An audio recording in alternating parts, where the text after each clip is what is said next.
মেশিনের দরকার হয় সেই মেশিন নিব। আমি এটার সেটিংটা আপাতত মিলাই দিতেছি। মিলে দেন ভালো করে আপনি। 24 দিন গেলে এটা বাড়াইতে লাগবে। 24 দিন গেলে কত করে দেন আপু? এখন যত করে দেবেন তার কোনো কত ঘন্টা করে দেবেন? এখন দিতেছি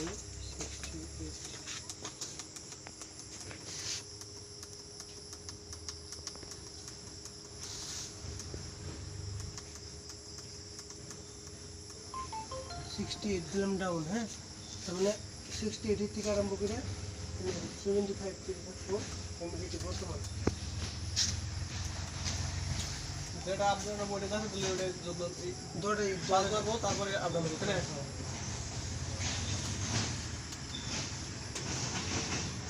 68 এর ডাউন নিলে এটার মধ্যে লাইন দিব। হ্যাঁ, আবার 75 পার হলে এটা লাইন বন্ধ করে দেবো অটোমেটিক। আর এটা 37.7 এর লাইটটা চালু করবো। আর যখন 38.3 হবো তখন লাইটটা বন্ধ দেবো। তখন আর দরকার নাই না আপনাদের না। না, দেবো না। তখন যখন লাগবো তখন নিবো, যখন লাগবো না তখন বন্ধ হয়ে যাবে। মেশিনে তোমার যে সময় দরকার সে সময় নিবো যা যা লাগে, আর যে সময় দরকার নাই সে সময় একলাই বন্ধ হয়ে থাকবো।